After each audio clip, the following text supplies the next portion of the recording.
Bonjour à tous et bienvenue dans le Mag Essonne sur Radio Sensation, votre émission d'actualité locale en Essonne. Et aujourd'hui, nous allons parler des neurosciences avec Charlotte Gavois. Bonjour.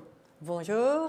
Merci d'être avec nous. Vous êtes la présidente de l'association Les Arts de Lettres dans la région d'Étampes, une association que vous avez lancée donc en 2016 dans le sud de l'Essonne. Vous êtes une psycho-énergéticienne certifiée. On va avec vous tenter d'en savoir un petit peu plus donc, sur les neurosciences. Mais d'abord, qu'est-ce que vous proposez donc avec cette association les Arts de Lettres?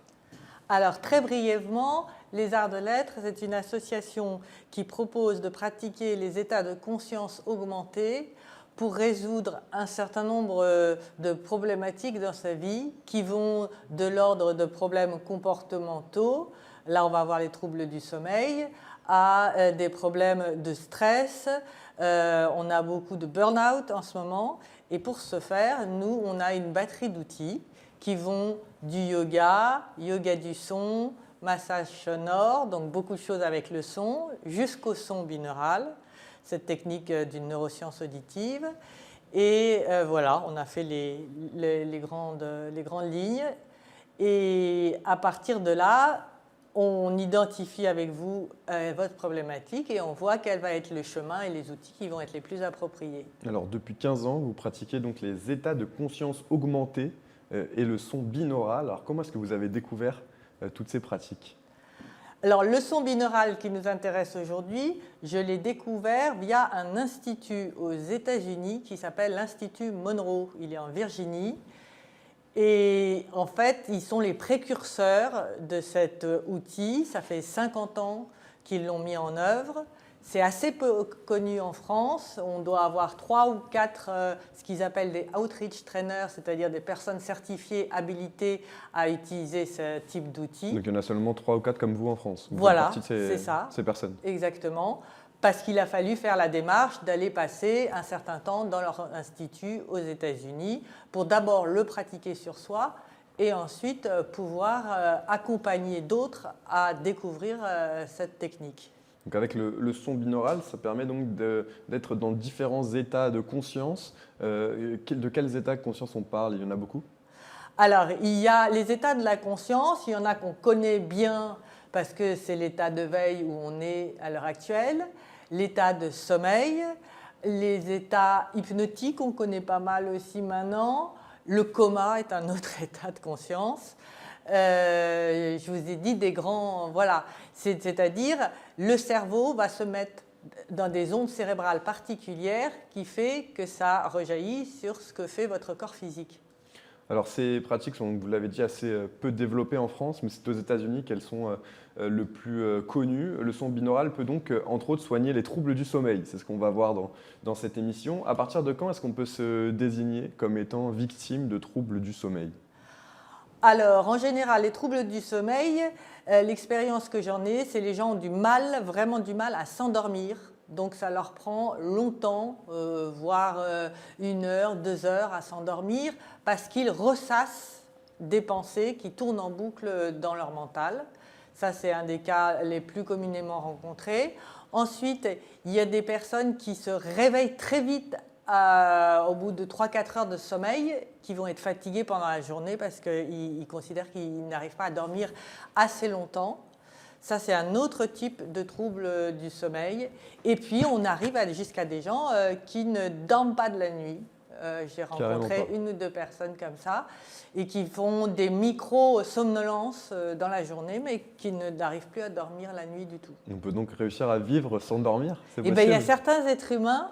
Je pense que c'est lié à un dysfonctionnement aussi hormonal et c'est très spécifique. Il y a certains êtres humains qui, en somnolant un peu la journée, arrivent à n'avoir quasiment pas de sommeil la nuit. Alors, quand une personne vient vous voir et donc souhaite soigner des troubles du sommeil, quel est le processus que vous allez construire avec elle pour justement permettre de soigner ce trouble ?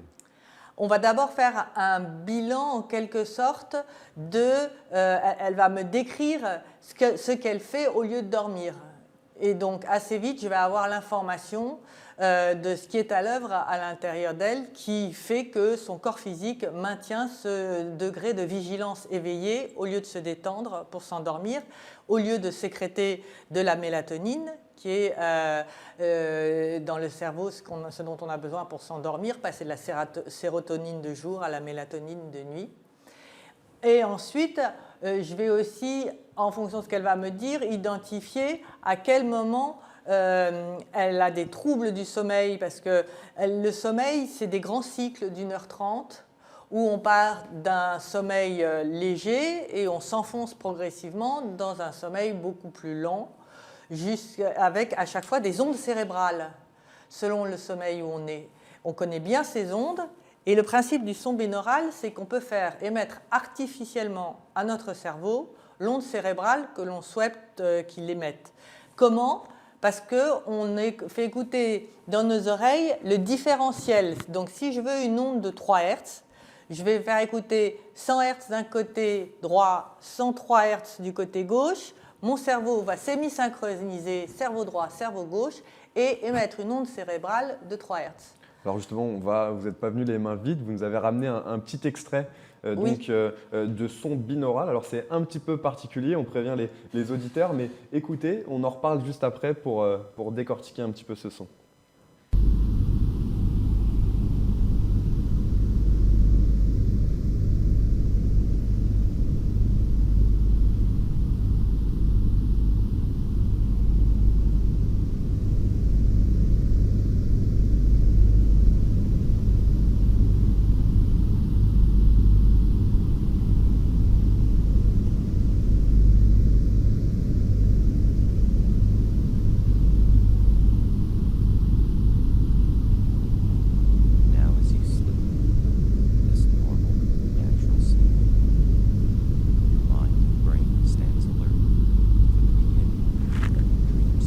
Voilà pour le son binaural. Alors combien de temps ça dure quand vous faites écouter ce son à quelqu'un ? Alors ce qu'on peut peut-être leur dire là, dans ce qu'ils viennent d'écouter, c'est qu'il y a une sensation de bruit blanc qui fait un pshhh comme ça. Donc c'est presque à la limite de l'audition. Et c'est pour ça qu'on peut dormir avec ce son dans les oreilles. C'est qu'en fait, ça n'est pas un son fort. Il est très très ténu. On appelle ça, comme je vous l'ai dit, un bruit blanc. Et pour autant, il comporte les fréquences qui vont permettre à notre cerveau de fabriquer l'onde cérébrale que l'on veut. Donc, qu'est-ce que l'on fait ? Quelqu'un, par exemple, qui a des troubles de l'endormissement, on va commencer par lui faire écouter une demi-heure à 1 heure, on va allonger le temps au fur et à mesure, mais de son binaural juste au moment où il se couche. Pourquoi ? Parce qu'on va lui faire aller progressivement, repasser des ondes bêta de veille qui sont autour de 8 à 13 Hz. On va lui faire sécréter des ondes progressivement de relaxation.